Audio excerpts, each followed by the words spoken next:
right, sweetheart, so what are you waiting for? Breakfast in bed? Another glorious day in the Corps.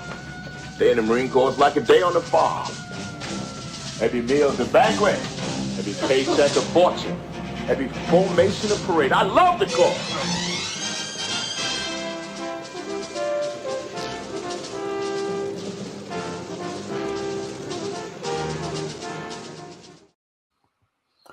There you go, brother. That's the an old opening. I love that one.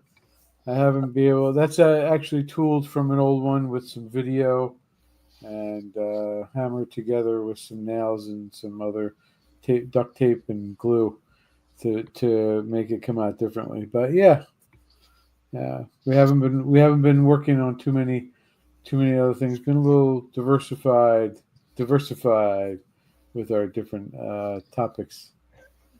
Namaset. Holy Spirit points to Namasets.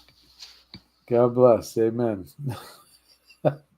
Ladies and gentlemen, this is my brother over there, actual brother John, and I am his brother, and I am Jim. Little slow start to the night. We're going to have we have a little topic into the blissfully ignorant world of Katie Couric and her ignorance. And then we're going to jump on over to the equally blissfully ignorant world of Warren Buffett, right? With a detour into Mamdami land and his lunacy. And then we're going to freestyle with the last bit on dueling Trumps. Dueling Trumps, which you'll have to wait and find out what that is. Honestly, I'm not 100% sure what it is either, so we're going to find out together. On that note, I guess by the way, brother, how you doing this week? Everything good? It's like I said, Namaste. It's all good. Yeah. It's all good. We are lucky to live in the world of the Trump presidency. As I posted last week, I woke up and I realized, Trump is president. Trump is our president. It's the greatest time in American history. It's the greatest time in our lives. It's the happiest time in our lives.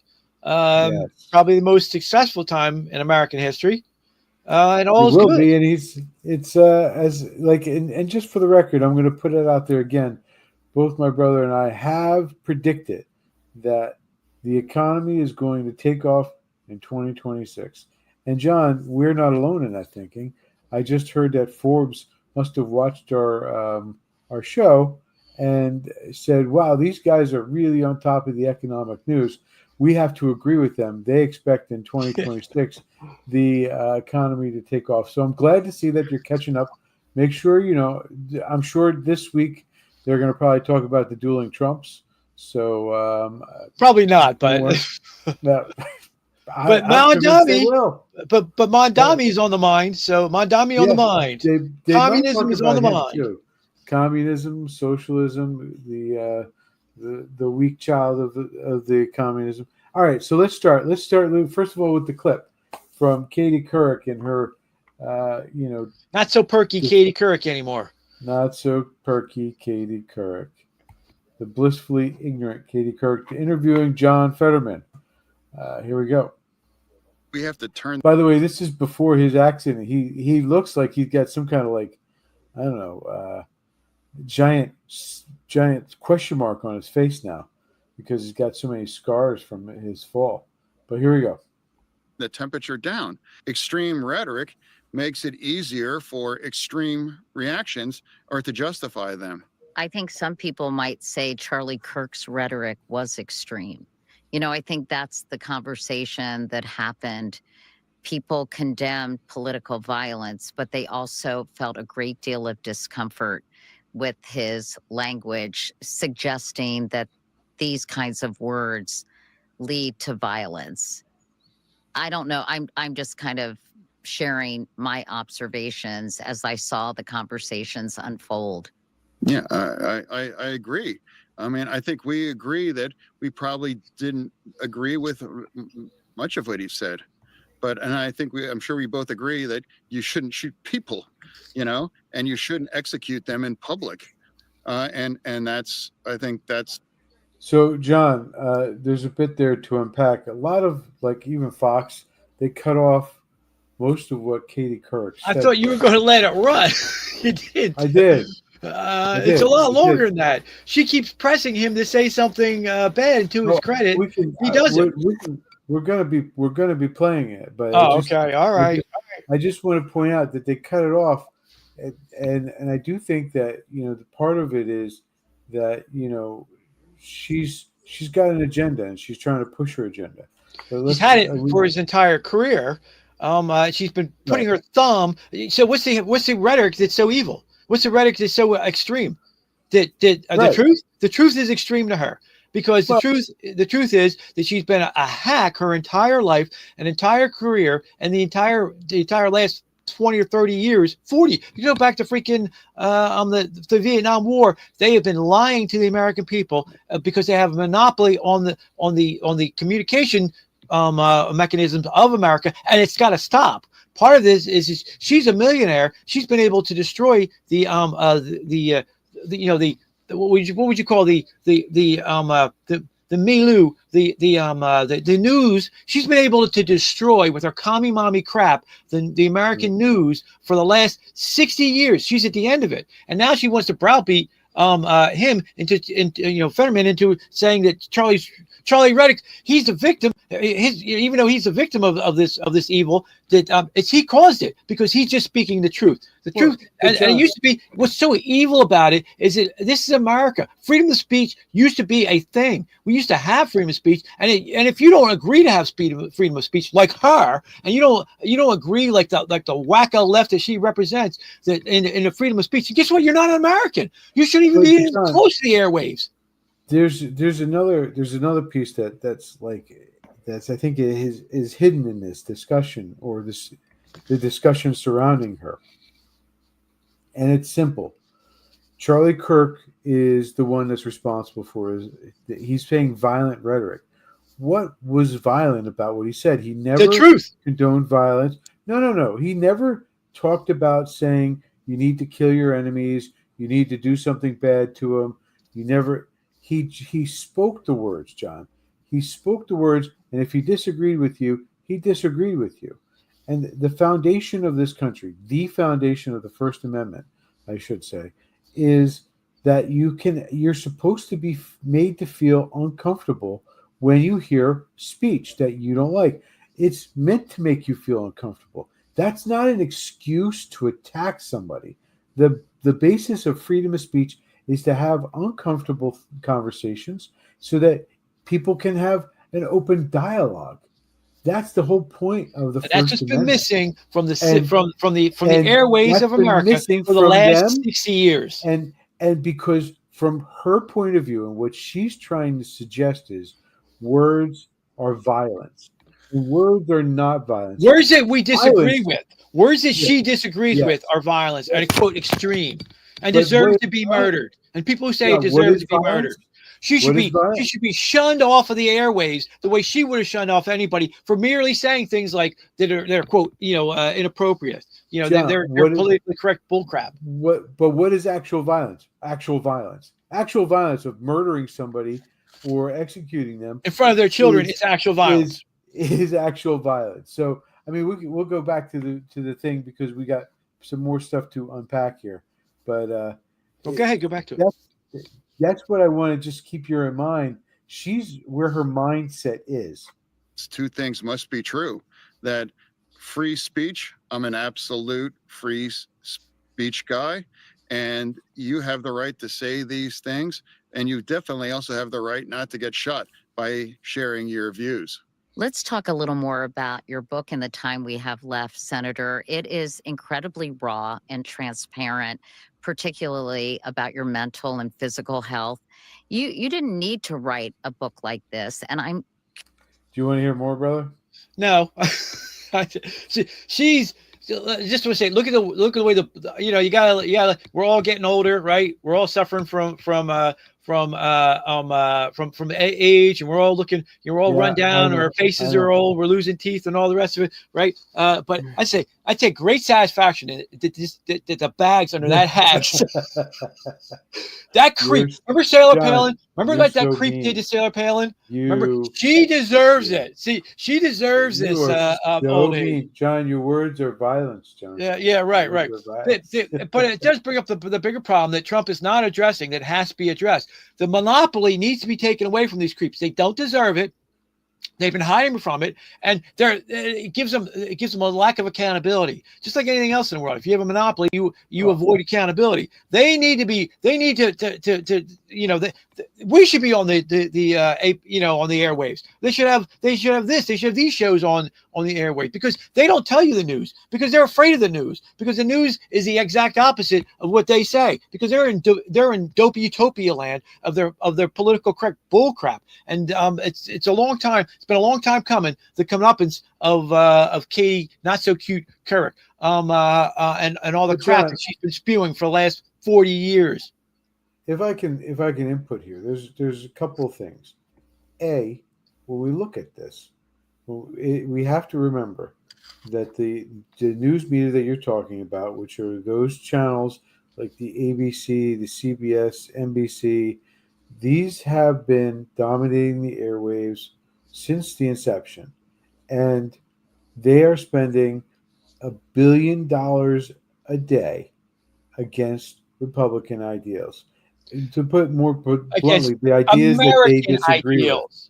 Against American ideas they disagree with, bro. And listen, at this point, we're going to get to Mamdami. Commie Mommy, Couric, and company are representing a religion, and the religion is evil. It's materialism. It's Marxism. It's socialism. It's Democratic Partyism. It's the same thing. It's anti-God. It's anti-Americanism. That's why they're all in like Fetterman. He's the rare Democrat. I'm an absolutist. I'm a First Amendment absolutist. All power to him. That's what Democrats used to be, right? Not anymore. Not anymore. And so they've been true liberals were not like the Katie Courics.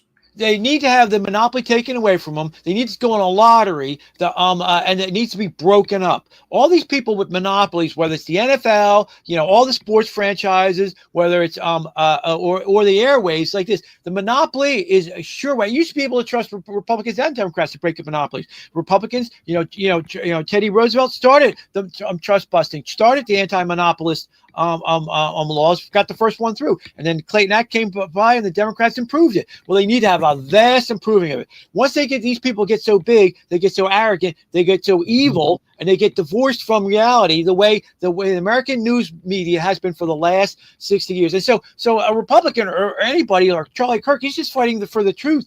And because he's saying the truth, it's quote evil, it's quote extreme. No, it's not. It's the truth. And you should be, and if you were on board with American values of truth, justice, and the American way, and the First Amendment, the Second Amendment, and all the rest of them, and I'm an absolutist for the First Amendment. That's absolutely right. I'm an absolutist for the Second Amendment. I spend my life being an absolutist for the Fourth Amendment, and the Fifth Amendment. That's what I do professionally, right? Right. And of course, I'm an absolutist, the most extremist for the Third Amendment. Man, that's the one. That's the one that we really absolutist right for that. No troops in our houses. No more of that. But these are American ideals, which these creeps do. And so now we have a domestic enemy. So monopoly and the unaccountability that these fake corporations have been able to get away with over the last 60 years has developed on our soil. And again, a domestic enemy. That's who these creeps are. That's who these commie mommies like Katie Couric are. They are a domestic enemy. They hate America and they hate American ideals. I think pulling it back into it, I think I would suggest that the monopoly, looking at them as monopolies is probably the best way to do it because they're monopolizing a very limited supply of places. You can't compare them to like what Fox has or Newsmax because they're on cable, and while ABC and NBC and CBS are also on cable, that's not really where they're on our airwaves. They're polluting our airwaves. More importantly, it's not just about the news because like you can sit there and talk about the news divisions of these and Fox. That's not really the conversation here, though. The conversation here is the entertainment industry that's producing shows that are tilted in a certain way. I'll give you an example.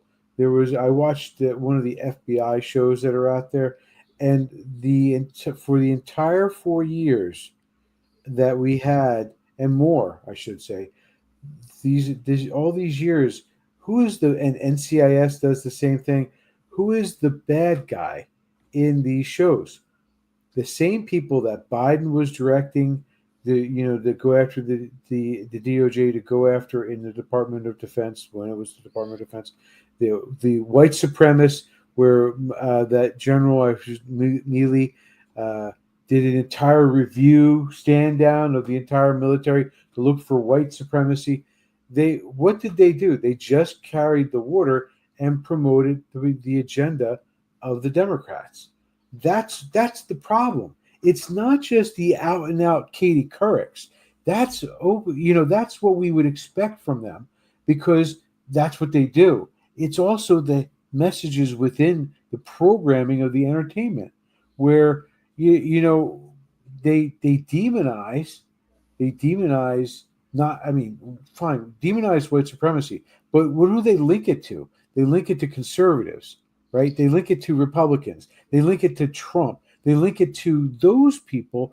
They slander them because they're allowed. They've been allowed to get away. They're allowed to do it. They're allowed to do it. They're encouraged to do it because they have a monopoly. And that, John, that is the big thing. It needs to be broken up simply because of that. Because the programming of those shows is run by the corporations. Perfect segue for the corporations into Warren Scumbag Buffett.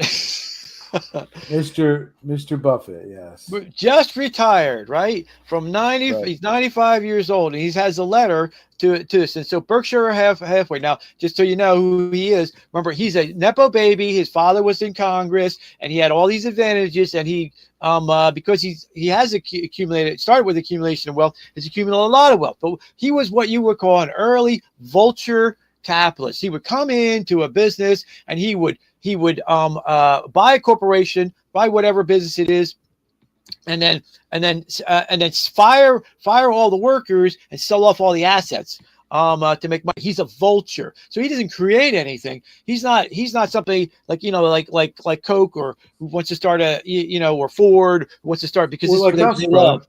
Or like us. They do something that they love. Okay, I like Coke. I want to do sodas, and I want to do I want to create a thing called Mountain Dew, right? Or like a Ford. I want to take these carriages, and I want to make something affordable for cars for the middle class to drive. And now he was a vulture, a quote vulture capitalist. Now they're called hedge funds, and hedge funds. Again, before I'll get into what we need to be doing, why it's instructive. If you want to read his letter there at the very end, because he's now stepping down from Berkshire Hampshire, and what he says, of course, is a parting shot is it's not going to be as productive now because I'm leaving, because he's such a creep, this guy, right? But you want to read the end of it, the Thanksgiving. It's like 8 pages of him of his narcissism, and then he ends it with this. Go ahead. I wish all who read this a very happy Thanksgiving. Yes, even the jerks. It's never too late to change. Remember to thank America for maximizing your opportunities, but it is inevitably capricious and sometimes venal in distributing its rewards. Choose your heroes very carefully and then emulate them. You will never be perfect, but you can always be better. About Berkshire. Berkshire Hathaway and its subsidiaries engage in diverse business activities, including insurance and reinsurance, utilities and energy, freight rail transport, manufacturing, services, and retail. You don't have to read that. Okay, the point being is now it is too late to change. He's been a jerk for the last 95 years, and he's still a jerk. Even on the way out. It's too late for him to change. With all due respect. Nobody can complain now. You said with all due respect. Go ahead. With all due respect. The people like Buffett here. People like him, he's cut from the same mold as people like Newsom, Pritzker, and Murphy, where they have multi-million-dollar homes. Newsom has a $9 million home in California. Murphy's got a house in Italy and a house in Germany, and he's got a multi-million-dollar house in Middletown, one of the upper areas of high expense homes in the state of New Jersey. These people, they're not connected to us. They have no idea what it's like to live every day. When they talk about affordability, they're talking about their Grey Poupon and how they can get their latest issue of Jerks of America. I don't know. Whatever it is that their financial magazine subscription may be, or how hard it is to find Wall Street Journal. Jerks for Wall Street Journal. Yeah, thank you. How hard it is to find people to clean the toilet for them, or how hard it is for them to find a gardener, and they need to bring in these illegals because Americans don't know how to work. That's the type of people that they are. The aristocrat class. This is the aristocrat class. The Aztec class. But they're direct contrast to people like Trump, who are connected to the American people, who actually build and do things, talk to the people, right? And don't mind going to talk to the people. This is a leech. He's a leech. You'll never see a politician do what Trump did at McDonald's. And when the people came up to him, he wasn't cold. He didn't say something like Biden did, where you go into a Dunkin' Donuts and they're all going to speak Indian, right? He didn't say, he doesn't matter who pulled up in front of him. He was polite, courteous, kind. Somebody said to him, this is the greatest day of my life, and you're the greatest person. He said, no, you're the greatest person because you're taking care of your family. And that's why we love Trump. That's why we've always been on him. Trump. But he should be your hero. So pick your heroes wisely. Make sure it's not this scumbag Warren Buffett. Now, of course, he's famous for saying again and again and again that it's the tax system. It's the tax system. Did his secretary pays more taxes than he does because of the tax system? Well, that didn't stop you, jerk, from deciding you want to volunteer more money. You creep who always. With the Democrats, everything he did was a scam, right? It was just a freaking scam. Well, what we need to do is he's a leech on the system. The so-called asset class sit on their ass, don't do anything, and get money from quote investments, right? They're the ass's asset class, right? Where all the rest of us work, all the rest of us produce something or try and do something. Right. Now he did right exactly on this. Pick your heroes wisely. Don't be like Warren Buffett. But one of the things we can do is we can fix the system, and that's why I wanted to bring him up. Is so instead, right now, if you're a vulture, if you're a so-called a hedge fund, if you're running a hedge fund, you only pay like 16% in taxes, whereas if you're a corporation, you pay like 22% or whatever. What it needs to be is flipped around again, because what you have is this perverse system where people in corporations where corporations keep multiplying upon each other, so you get further and further away, so they get less and less and less responsive, right? And so part of the problem is because of these quote hedge funds and these accumulations of corporations underneath them. What we need to do is to turn the incentives around. Now, Mitt Romney said, well, corporations are people too. No, they're not. What corporations are they're gathering of money and capital, and then they're given a special protection, a shield against people going, say you and your family get together and you want to do a pizzeria and you create a corporation. Well, so that then something, God forbid somebody dies, and somebody dies from your pizza or whatever, you're shielded. Your family's shielded from people getting that capital together. So it makes sense to have a corporation, right? And then from that you pay taxes. But what's happened is you get because of these hedge funds and these vultures, you get greater and greater removal of responsibility. And so you don't have corporations being run. Whoever's starting that pizzeria, whoever's starting Ford, whoever's starting, the next Ford or the next Coke or the next, Mountain Dew, they have a dream and they're passionate about it and they deserve that protection. Scumbags like Warren Buffett and these hedge funds do not deserve it.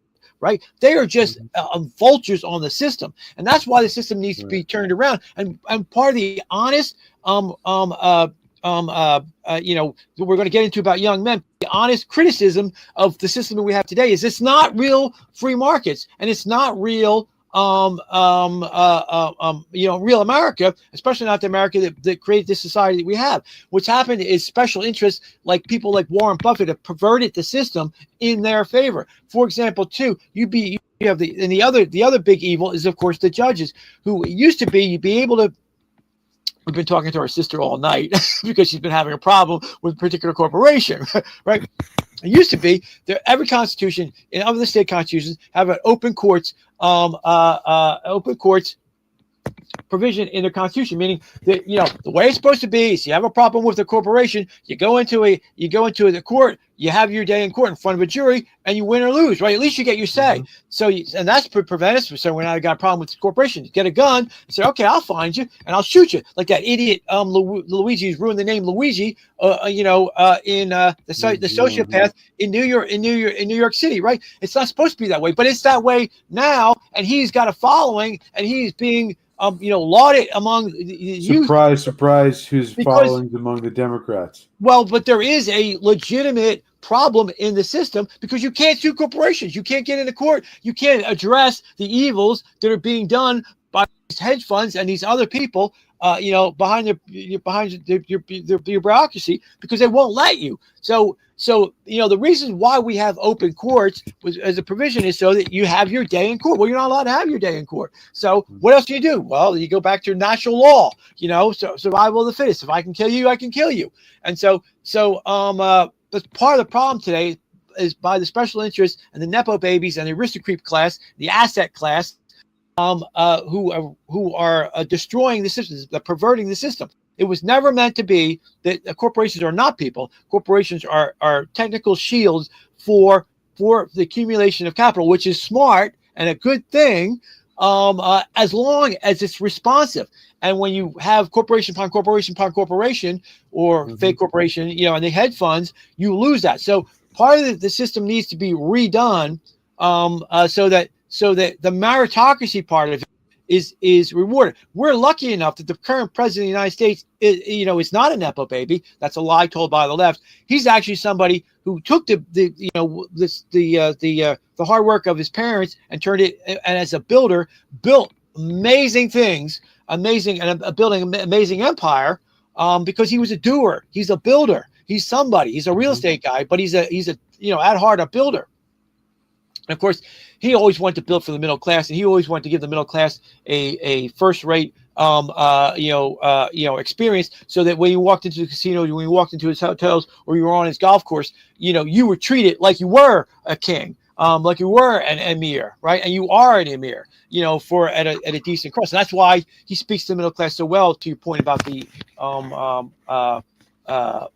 McDonald's, that's why, because he's one of us. That's why he leads MAGA. But are we ready to move on to?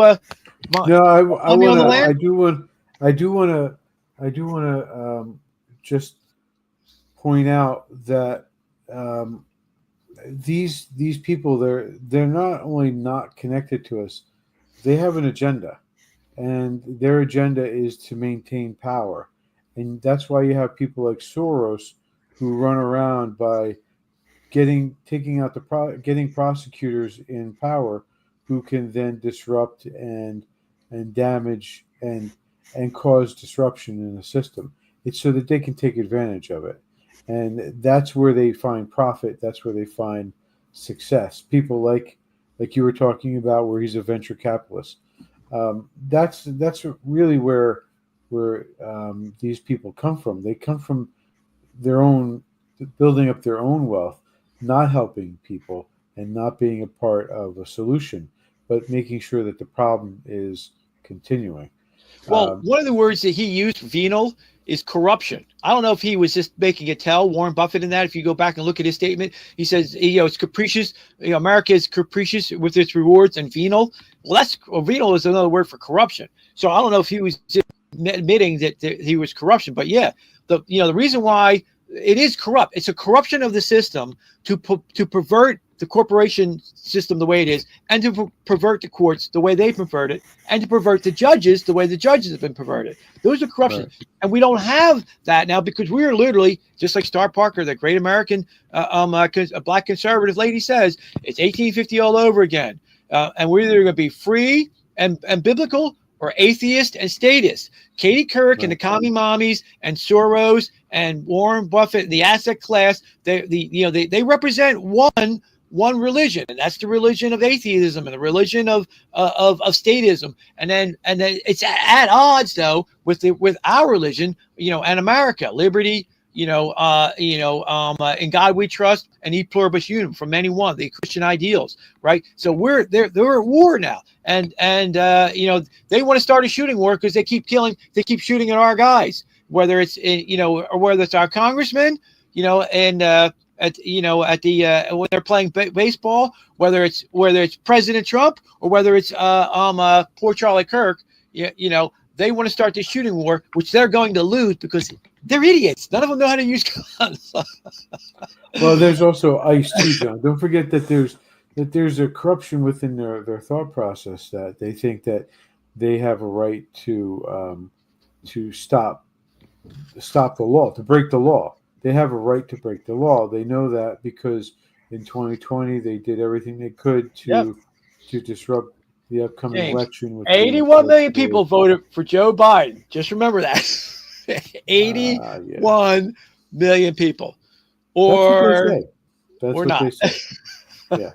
That's what they say, 81 million. In the election, because we still can't say the word, because if we say the 2020 election, because we'll get banned again. A side note, I got asked by Facebook, to do a survey. I did their survey. Not that it matters. I mean, they kicked me off again. That's fine. But I told them exactly what I thought, that I would never trust them again with my money or my time, because what they did to us in 2020. And they did for years.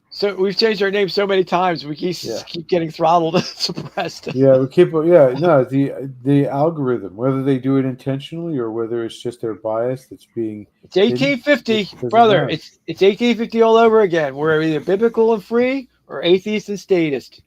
Star Parker. Yeah, so taking that and going on to the next subject, we're going to talk about young men and the Mamdami movement that we see going on in New York City. First, let's talk about young men. I'm speaking from personal experience. Young gentlemen I've mentored over the years, I've helped and seen the way that children have changed in the last 30 years, because I've worked with kids for over 30 years now. And I would say that I have seen a movement of the boys going from strong, independent young men to the opposite, whatever you want to call it.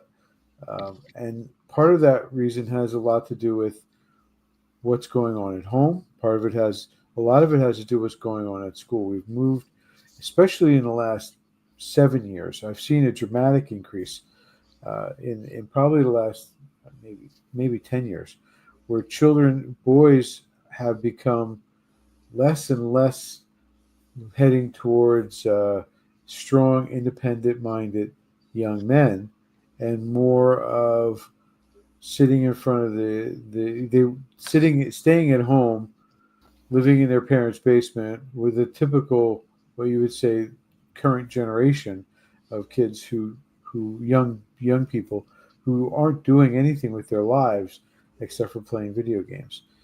And some of that has to do with this thing that has been passed around, toxic masculinity, and it being something that's been beaten out of this fake lie that boys have toxic masculinity. Boys are just boys, It's why we see a lot of boys um, whose brains. Sure, you're going to have some boys who are easily going and they can adapt to whatever environment you put them in. That's because of the way their brains are shaped. But a lot of boys, their brains and the way we work, they're set a certain way. I mean, you go, what are biologically, what are we're supposed to be hunters. Biologically, you go back to the Serengeti, we're sitting out in the plain looking for game to kill. And what do? We're silent. We're also one track focused. So when you put us in a classroom and you're expecting a lot of things to be done at once, that's not going to work for our brain. That's why kids, like boys, can't sit still. That's why they got to be active. It goes back to the way their brain is made. But our education system doesn't match that. What we're doing instead is we're looking at kids who are, we're saying that they're problems and they're disruptive and they cause, because they do those things because they're not being engaged. And I'm not suggesting we take them out on a hunt, just to be clear. I'm just pointing out that we're not addressing it. And what we're doing, if you look at the stats, John, I think it's like 80% of the teachers that are in elementary schools up until middle school are female. And so they're not really addressing the needs of those students. And I think it's a little bit less. It's like 72% for the high school teachers. They're all being surrounded by, and they're not getting the role models that they need in life. Like we had a great role model. Our father was a great role model. John, you're a great role model. That's the thing that we do as You're a great role fathers. model as a father. Thanks, but I try. I think we all try to do the best we can. We're never perfect, but we try to do the best we can. And my point is, we are facing a crisis in our families where 40% of families are broken families in some way or another. They're divorced or they're blended or whatever the word that you're using. I don't know what the words are. And so that creates a disruption in the families.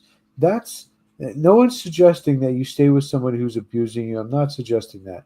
I am suggesting that what the data is, and the data is clear, that the families are declining, and while they're declining, the boys, and I think the girls too, but the boys are declining as well. They're becoming less independent minded, less of the gentleman that we were raised to be. Yeah, and I don't. By the way, I don't mean holding the door open for a lady. I don't mean just that. I mean when you see something wrong going on, you say something. That is a trait of someone who's feels confident in themselves. They feel confident of who they believe they are. And our kids, boys and girls, don't have that anymore.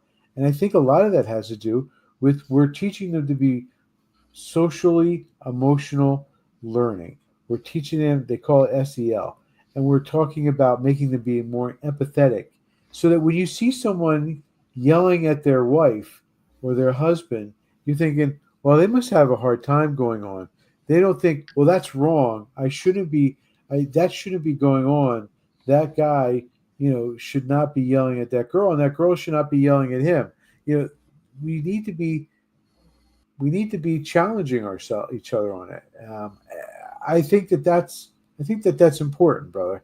And having said that, let me move into the Mamdami thing, because here we have another, by the way, nepo baby, right? Who is another elitist who is smiling and convincing us all that he's on our side.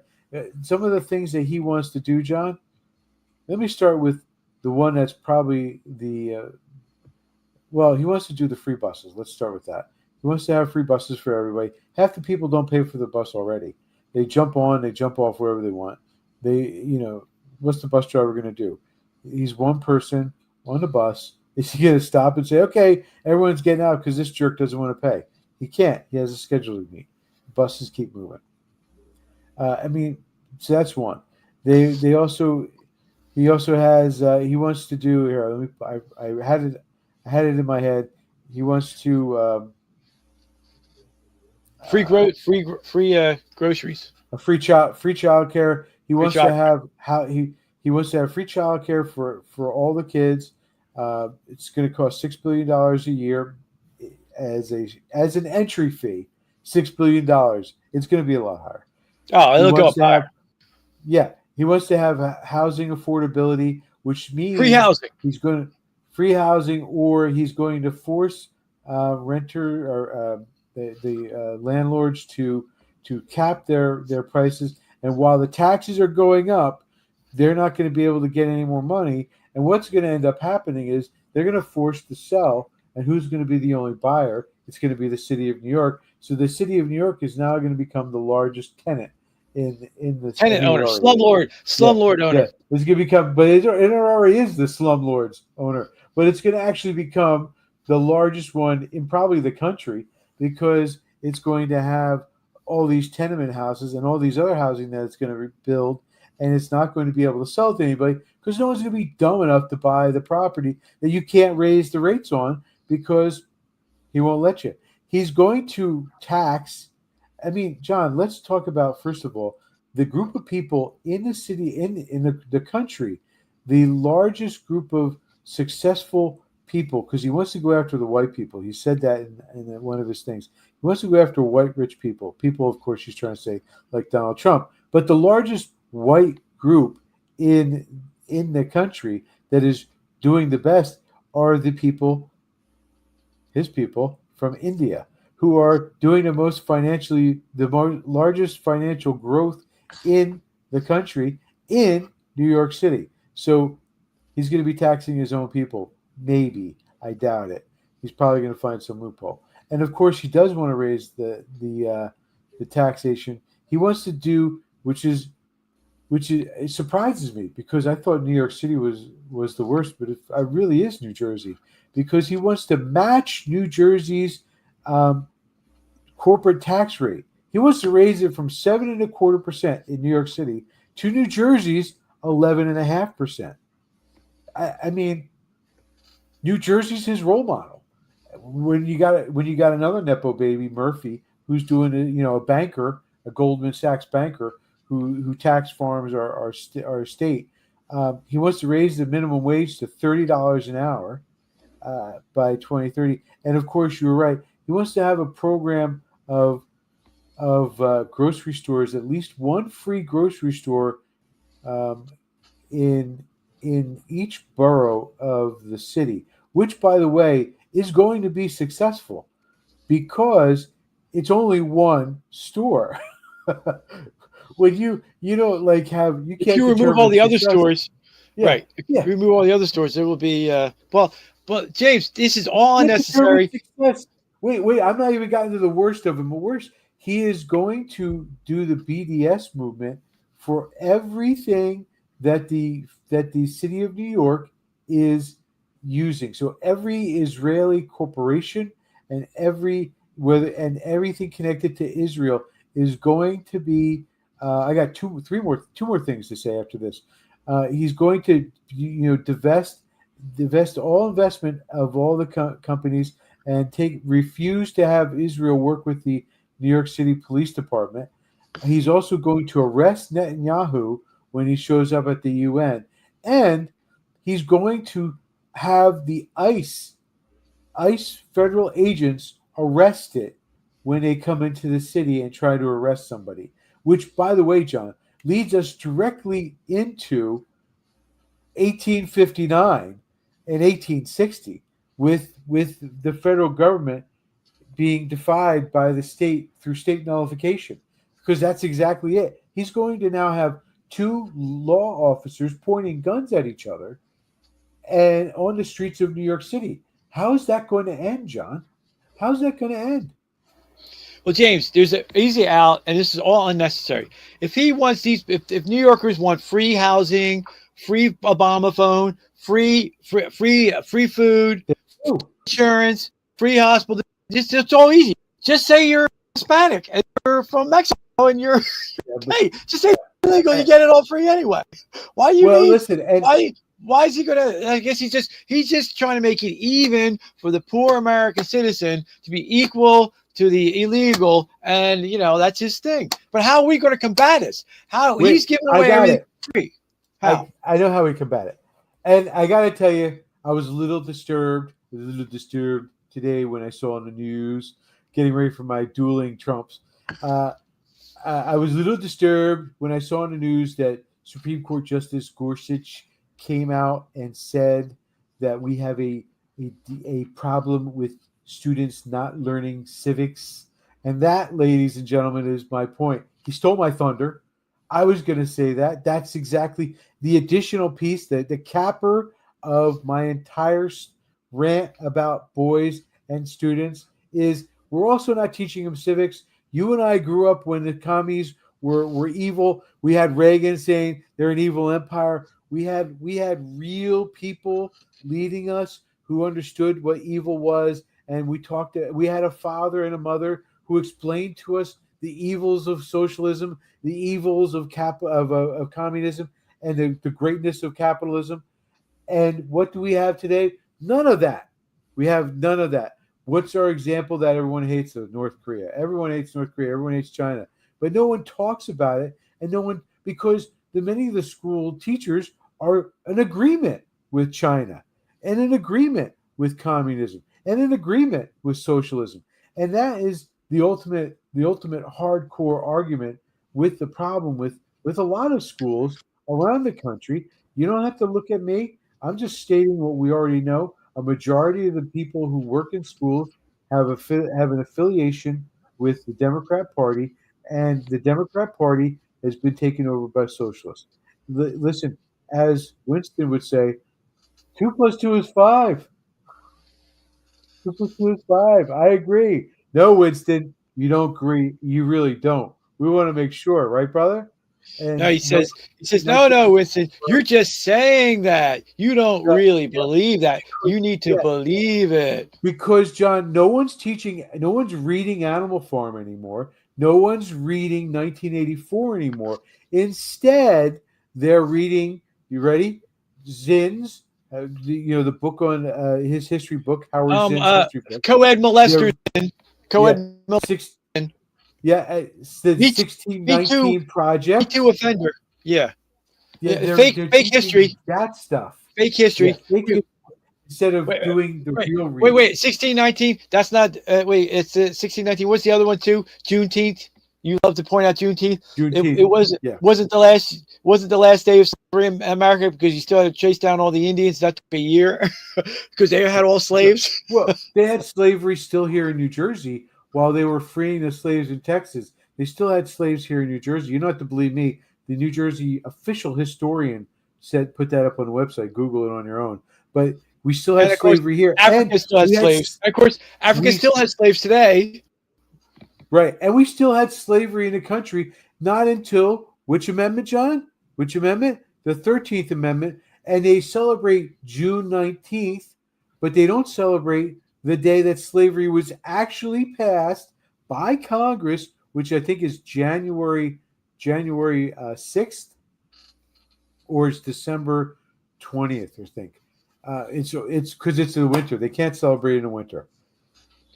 But they'll celebrate June 19th for one group being freed because of the U.S. soldiers showed up because of Lincoln's proclamation. Who they hate. They all hate Lincoln. They badmouth Lincoln. They call him like he was for slavery. He wasn't really against slavery.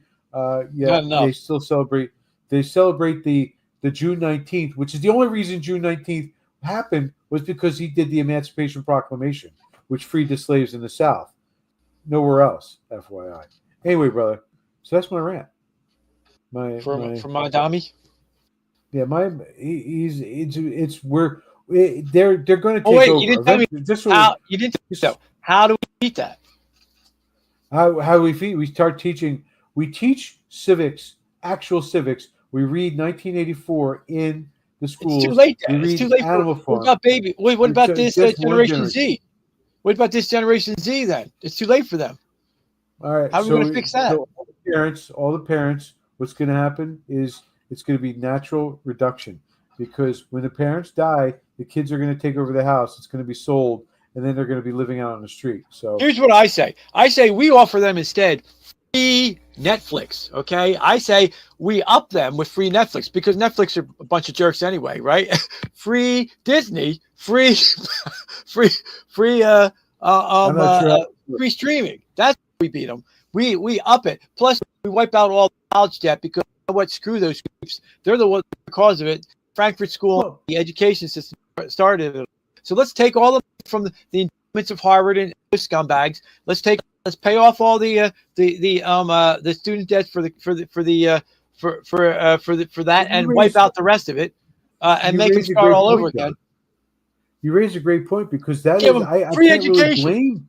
I can't really blame these kids in a sense because they've been sold a lie that their education, they're going off to college, is going to guarantee them a future. But then they get the schools jack up the prices and they're getting hundreds of thousands of dollars in debt that takes them 50 years to pay off. Average starting is now 40 for first time buyer of a house is 40 now. Meanwhile, the young gentleman who I took care of back in 1994, who graduated from the local technical school with his HVAC knowledge, went on to become a master plumber and has $1 million businesses, multiple, and is makes more money in 1 month than I do all year. And yes, why? The county colleges, and the 2-year programs that they have in there, and all the HVAC programs they have in there, and the welding programs they have in there, they manage to to put out a good product cheaply, and it's better than that you're seeing in a million times better than you're seeing at Harvard and Yale and the rest of it. So the CEO of Ford just put out that he needs 25,000 mechanics. He doesn't have them. He doesn't know what's going to happen. He needs 25,000 mechanics to work in his factories. He doesn't have them. Why? Because we've told these kids to go off to the monopoly of the public schools. To the monopoly of the university. Monopoly. And monopoly of the university, and they don't get anything useful. And they're forced to. That's why they don't get married. They don't have kids. The average marriage rate is now like I think 27. They don't have their first kid until 33.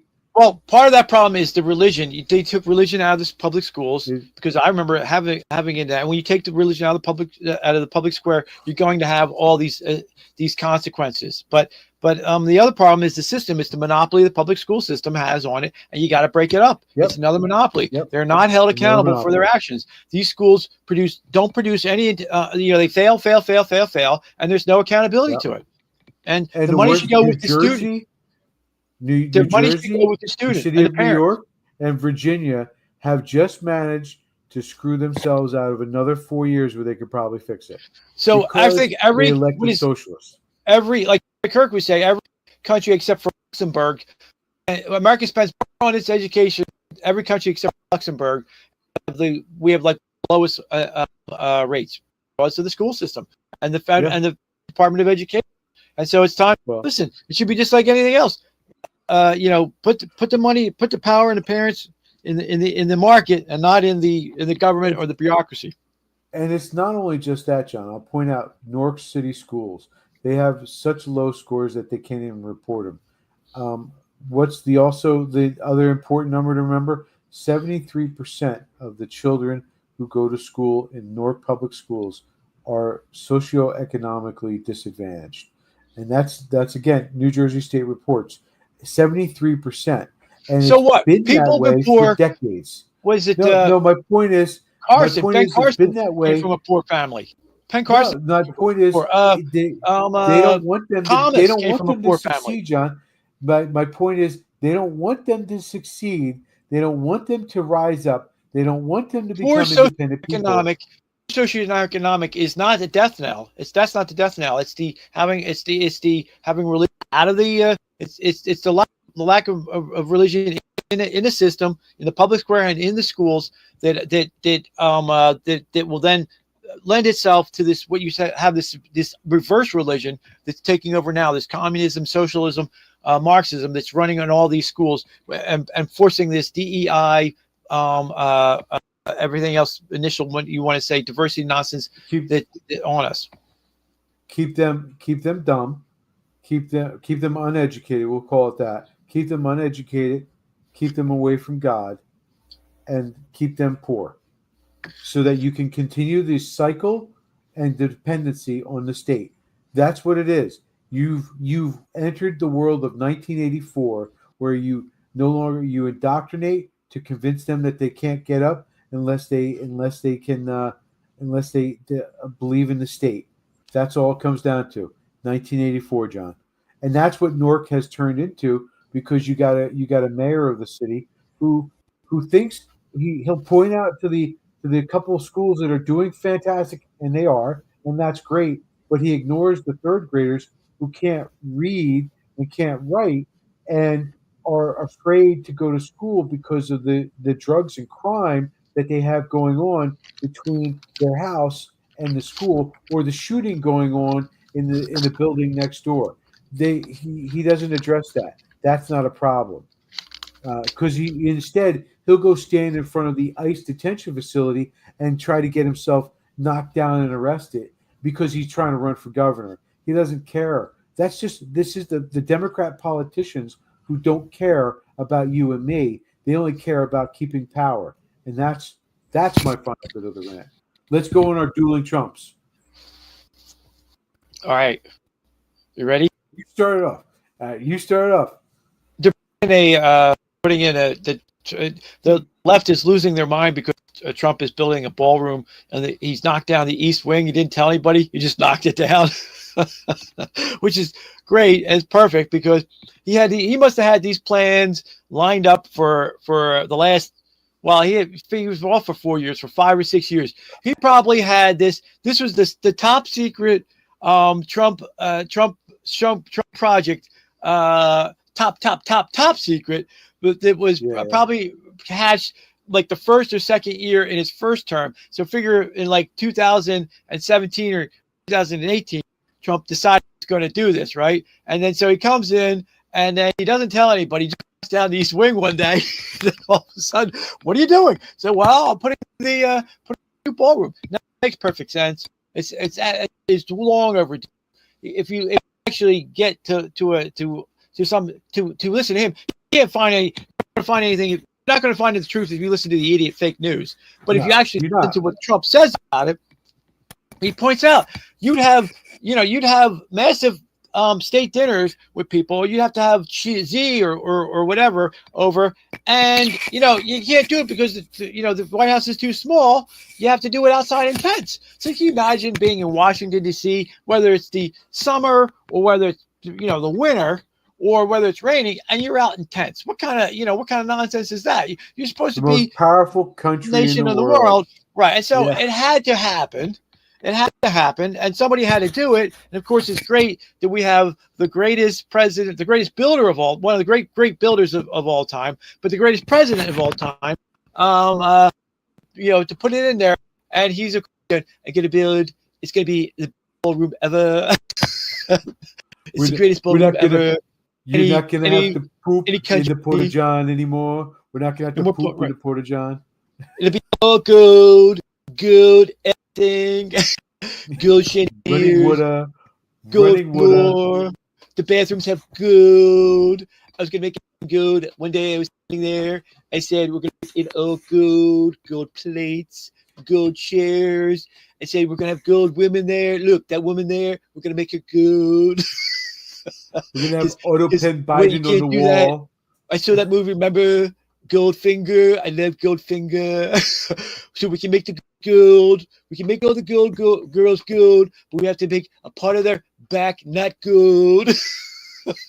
So the skin can breathe because that girl died gold. But we'll make the men, you'll have one finger, gold finger. I love that Bond movie. That was great. Then there's Golden Eye. Let's not forget Golden Eye. We'll have the Secret Service going around with a golden eye in there underneath their eyelashes. I think that was a little bit of Arnold. I think you do. I think you're Arnold. I think you do more Arnold than you do Trump. Yes. Yeah.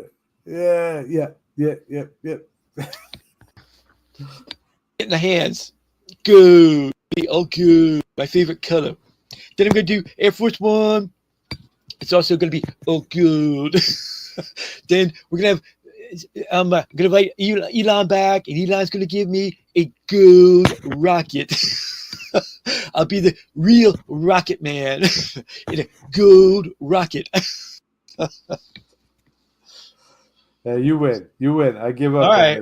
I can't do it. I can't. I can do a great Trump. I do a great Trump. You could do a great Trump. I will say, since you mentioned Elon Musk, John, did you know that he?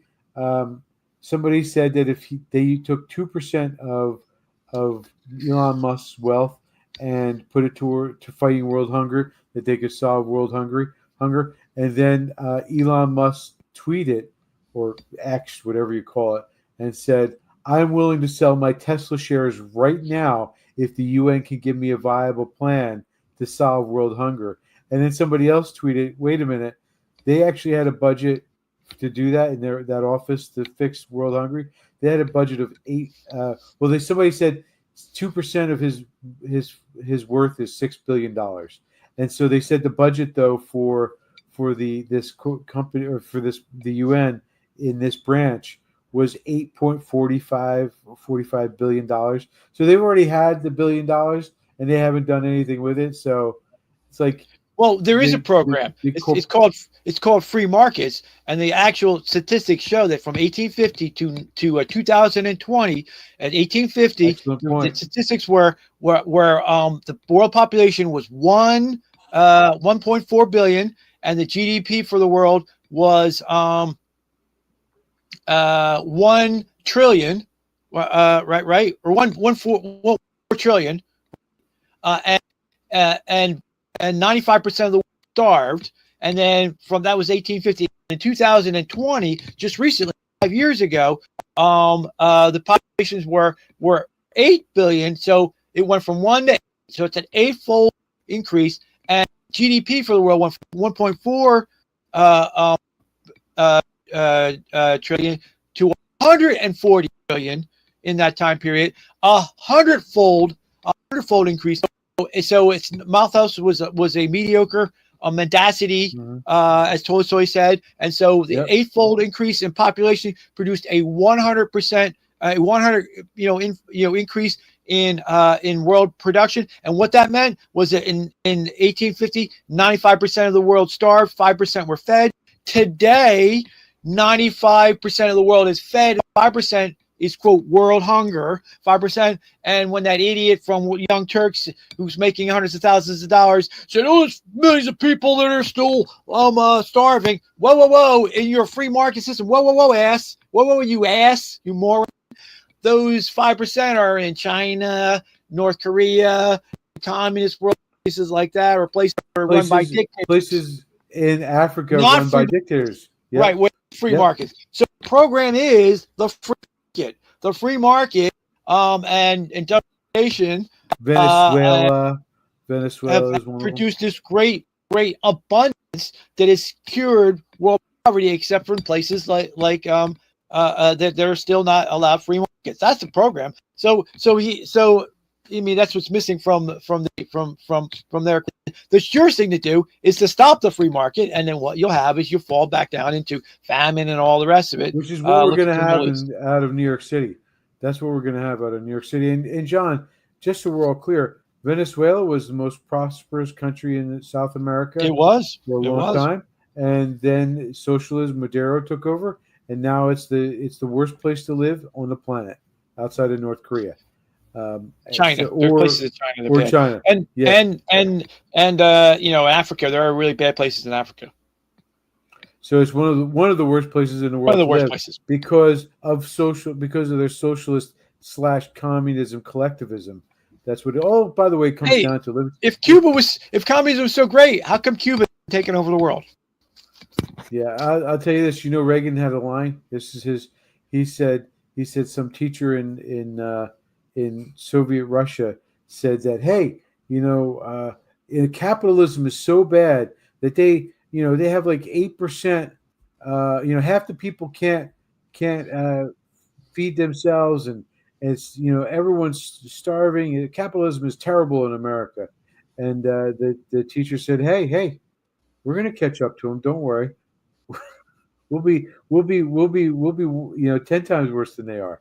I didn't say the joke right. I apologize. I don't think you got the joke there right. Yeah, I don't think I got the joke right. I just heard it. I thought it was funny. I thought it was funny. It was a Reagan joke. Yeah. But anyway, yeah. Are we done? Good show. We're at 1 hour and 5 minutes. So I think we covered it all. All right. And on that note, ladies and gentlemen, it's all good. Because God loves you. Because God loves you. We'll see you next time. We are poor little lambs who have lost our way. Ba, ba, ba.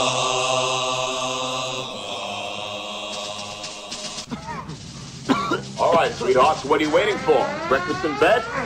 Another glorious day in the Corps. Day in the Marine Corps is like a day on the farm.